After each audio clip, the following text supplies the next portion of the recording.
Dynamik og trivsel, det er nøgleord for et attraktivt og velfungerende samfund.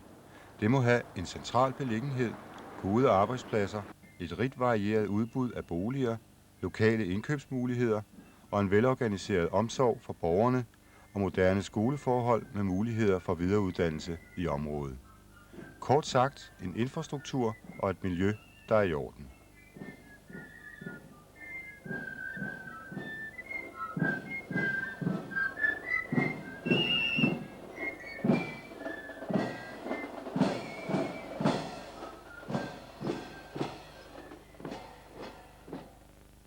Sag nummer 29, det er revision af kommuneplanen fra 1989, og der ligger et forslag til kommuneplanen 1992. Disse krav opfylder Sakskøbing Kommune og en hel del mere.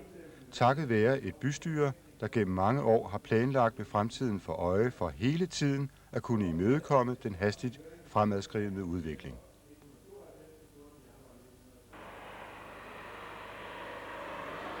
Vi vil i de kommende minutter besøge Sakskøbing Kommune og tage pulsen på et samfund, som er rustet til at møde kommende udfordringer fra ind- og udland.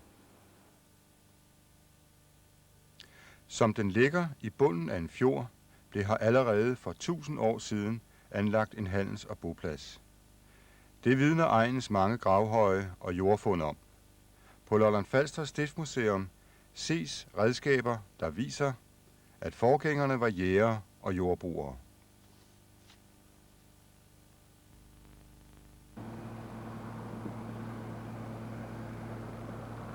Den frugtbare lollandske muld har op gennem århundreder dannet grundlaget for en stadig vækst for handel og erhverv i Sakskøbing. Ikke mindst sukkerproduktionen har siden begyndelsen af dette århundrede haft betydning for byen, og har det stadigvæk. Sukker til det østlige Danmark distribueres i dag fra Sakskøbing, og desuden giver et hypermoderne sukkerpakkeri arbejde til mange hænder. Men for landet som helhed er det ikke længere landbruget alene, der er grundlaget for et samfunds vækst og trivsel. Industri og højteknologi har for længst holdt sit indtog i Sakskøbing, og med succes. Dandisk Production AS, Danmarks eneste fabrik for fremstilling af compact disk, er et eksempel herpå.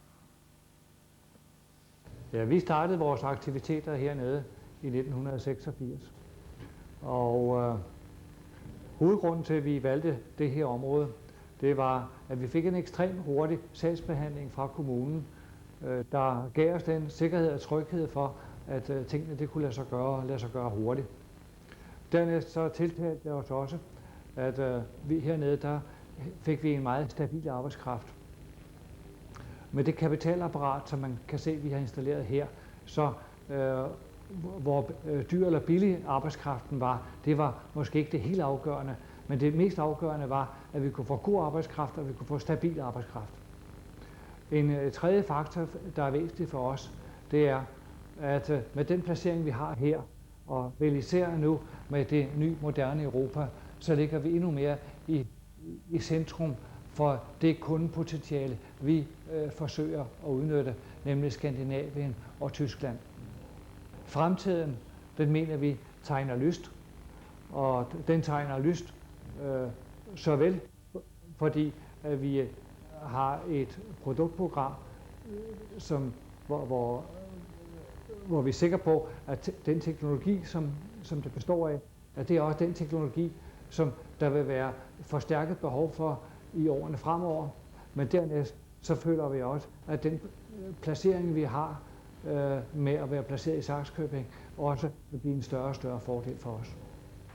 Det samme oplever firmaet Teknik AS, som fremstiller drejedøre i alle udformninger og størrelser. Også dette firma eksporterer størsteparten af sin produktion til det europæiske marked.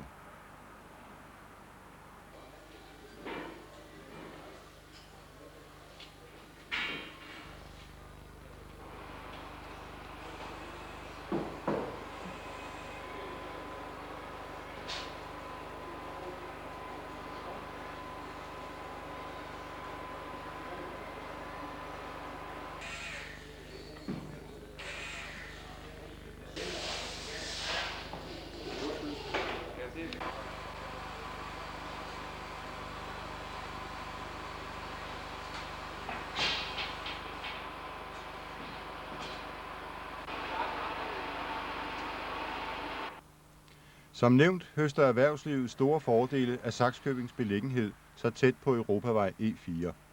Firmaet Rix Fryseteknik og Saksskilte ligger faktisk kun et stenkast fra den vigtige trafikåre.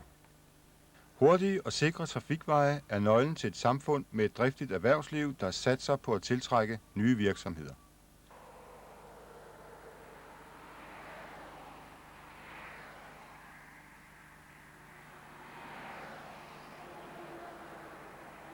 Kun 25 minutters kørsel fra Sakskøbing sørger DSB's færger for den videre transport til det europæiske kontinent, med afgange hver halve time døgnet rundt fra Rødby.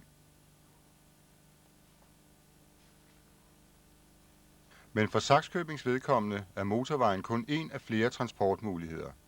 Gennem århundreder har fjorden og havnen haft betydning for byen og dens handel. Og her ligger fortsat virksomheder, som drager nytte af denne søvej til byen. En af dem er Lolland Falsters vejmaterialer, som får en del af sine råvarer med skib.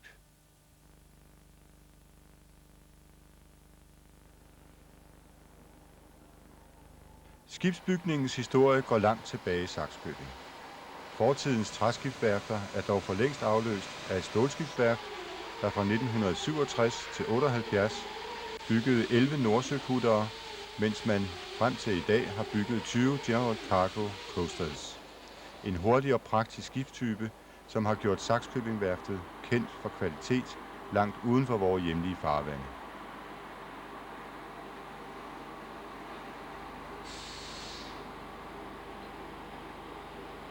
Men også på en anden led rækker Sakskøbing ud til fjerne destinationer.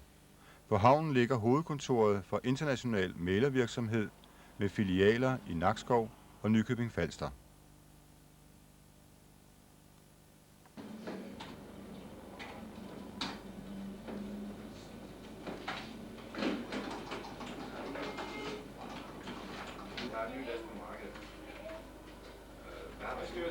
Holger Christiansens efterfølger består af 3 afdelinger og med 11 medarbejdere. Og det vi hovedsageligt laver, det er tankskibsbefragtning og vegetabilske olier og pakkeløsninger. Vegetabilske olier, det foregår hovedsageligt fra Østen til kontinentet og fra kontinentet og Norden til Sydamerika og tilbage til Østen. Derudover laver vi pakkeløsninger med bulkvarer, kul, sten, kalksten osv. Og vi har en vognmandsforretning også ved siden af. Og de 2 andre afdelinger, der ikke ligger i Sakskøbing, beskæftiger sig med shipping i gammeldags forstand. Forstået på den måde, at de har klareringsopgaver og stevedoreopgaver og så videre, altså en blandet landhandel. Her er det udelukkende, næsten udelukkende befragtning, og det vil sige handel med fragter. I et eksempel, ca. 80% af det vegetabilske olie, der går ud af Vestafrika, det er os, der laver det. Vi laver også en del fiskeolie fra Færøerne og Island, og ja, vi arbejder stort set over hele verden.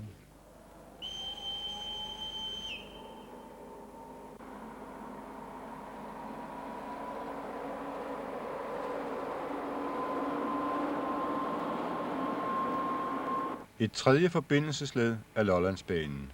Med 28 afgange fra stationen i Sakskøbing og et nært samarbejde med DSB giver mulighed for at nå frem til et hvert mål, såvel inden som udenlands. Alene 20 afgange har forbindelse til og fra København, hvilket der også bevirker, at 700-800 pendlere dagligt passerer stationen i Sakskøbing. Al persontrafik koordineres af Storstrøms Amts trafikselskab, som også sørger for busforbindelserne til kommunens yderste grænser.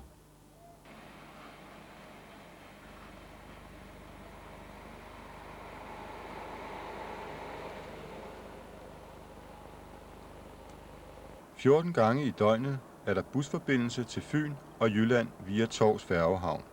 Sydfynske Dampskibsselskab klarer med 4 færger den stærkt trafikerede forbindelse mellem Lolland og det vestlige Danmark.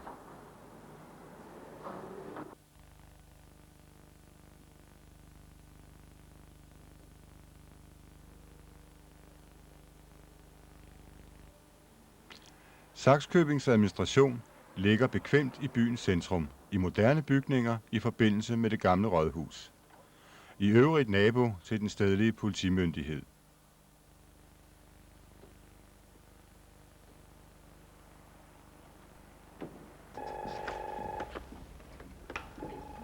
Det er Sakskøbing Kommune. Goddag.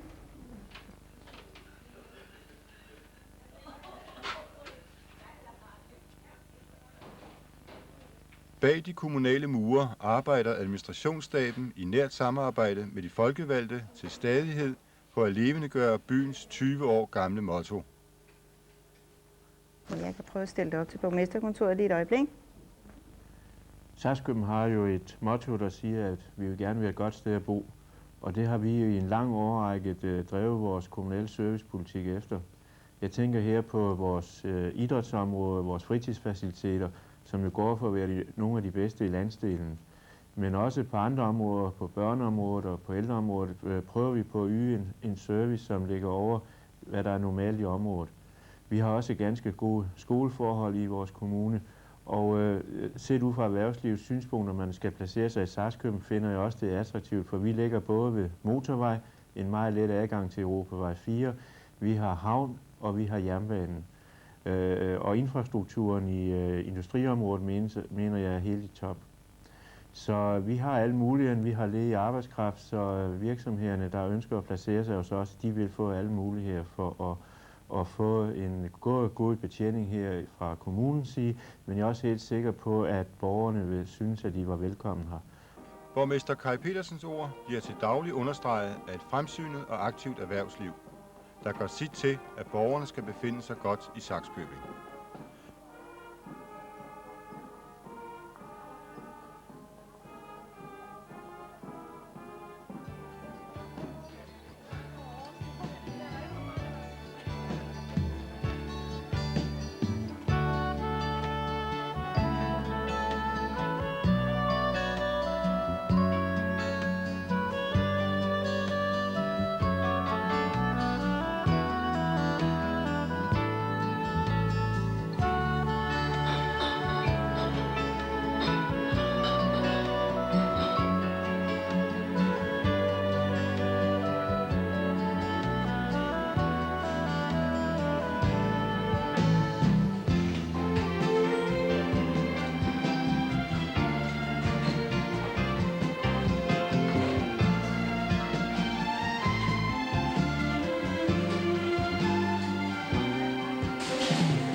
Udover de allerede nævnte transportmuligheder er danske fragtmænd repræsenteret ved firmaet Saxtrans.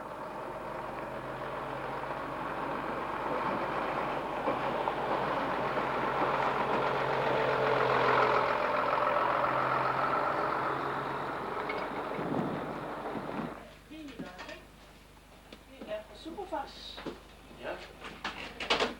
Flemming Jensen. Ja, goddag. Jamen, det vil jeg da gerne. Den landsdækkende organisation sørger for, at forsendelser når frem til modtageren inden for et døgn overalt i Danmark.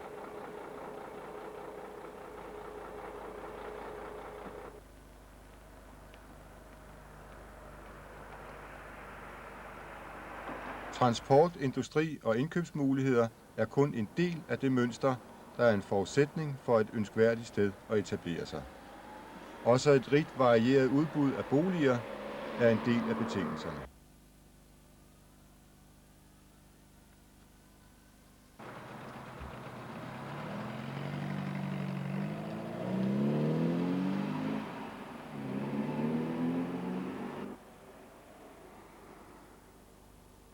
Sakskøbing er en grøn by. Et aktiv, som man hele tiden har taget med i sin planlægning, når der skulle anlægges nye boligområder.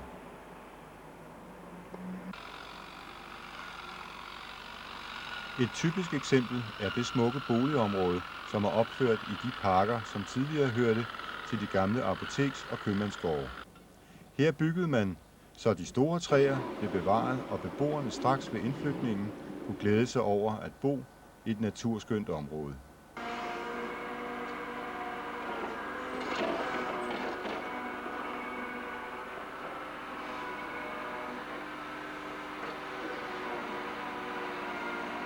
Et andet nybyggeri er her under opførelse ved Sakskøbing Å.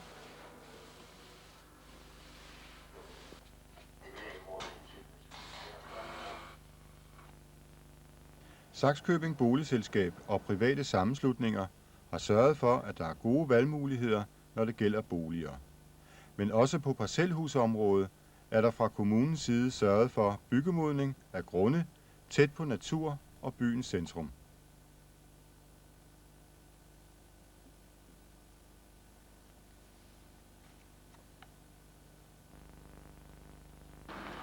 Byens ejendomsmæglere har desuden hele tiden huse til salg i et rimeligt prisleje, og en del under det prisniveau, man kender nordligere i Østdanmark.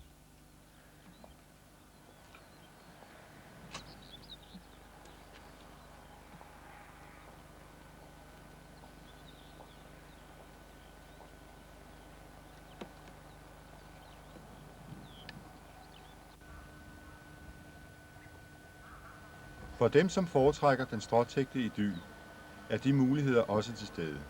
Mange har allerede benyttet sig af dette og nyder landlivets fred, omgivet af naturen og de oplevelser, den byder på. For eksempel her ved fuglereservatet ved Tors Skovby.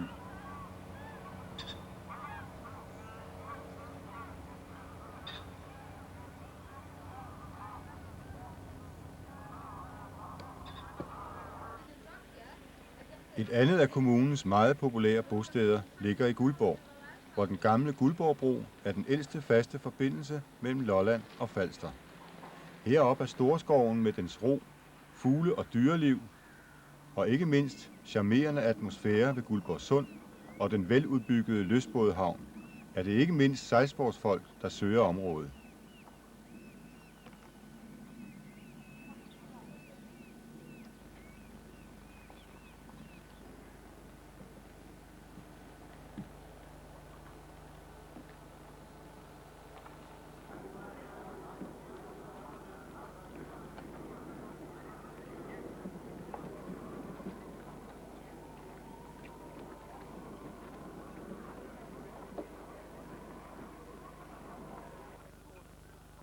Sejlsportsinteressen kan naturligvis også dyrkes i Sakskøbing.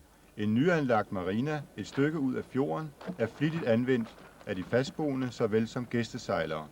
Kun en kort spadseretur langs dejlige strandenge fører ind til bymidten.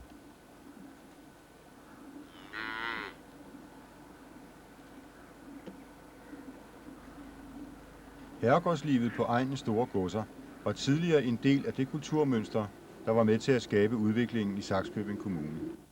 Livet på de store gårde har forandret sig, men de ligger der stadig. I dag som veldrevne storlandbrug, og sandsynligvis har den stabile arbejdskraft sine rødder i fortidens bonde- og håndværkerkultur. Godserne ejer og driver fortsat de dejlige skovområder, der omgiver Sakskøbing. På alle årstider byder de borgerne dejlige naturoplevelser.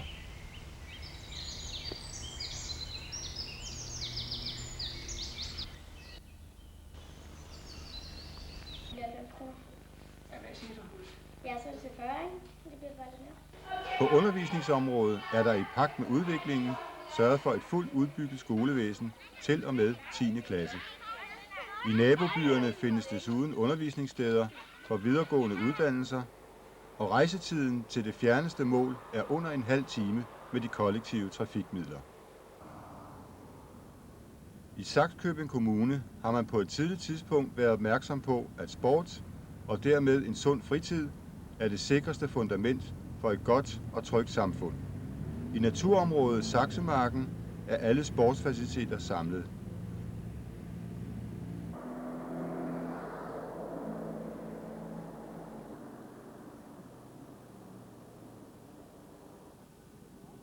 To store sportshaller og en moderne svømmehal, ungdomsorganisationer, danseskole, stadion samt trænings- og tennisbaner.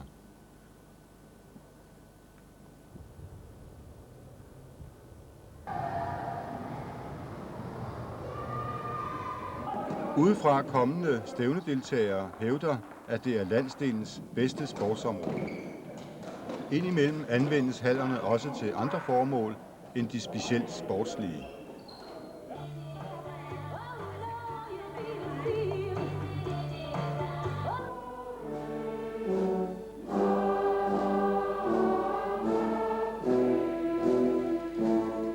Og i de store skove er en fristelse for enhver motionsudøver.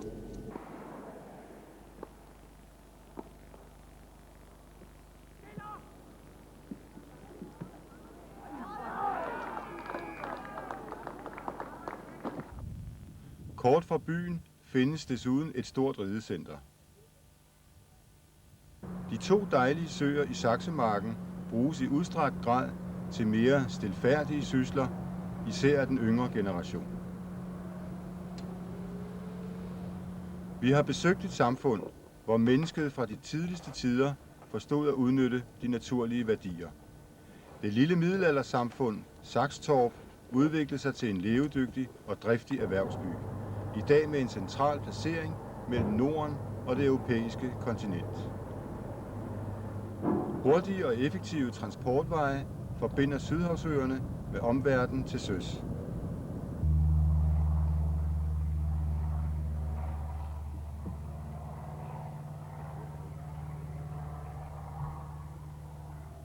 Og i luften, som her fra lufthavnen i Holeby, 20 minutter fra Sakskøbing.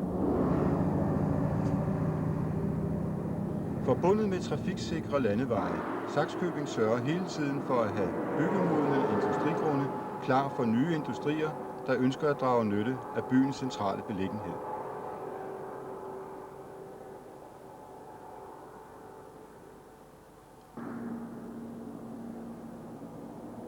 I en kommune, som har ord for nyttig rådgivning og en hurtig sagsbehandling. Landets største banker står til lige klar med veluddannede medarbejdere med rådgivning i økonomiske spørgsmål.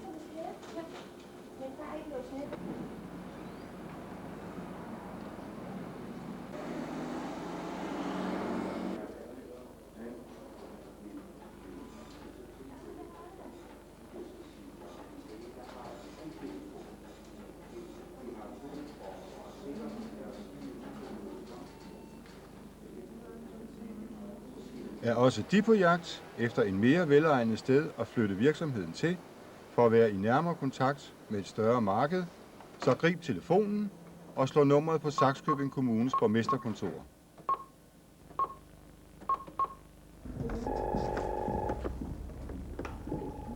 Det er Sakskøbing Kommune. Goddag. Få en snak med folkene på rådhuset om deres ønsker og behov. Jeg kan prøve at stille dig op til borgmesterkontoret lige et øjeblik.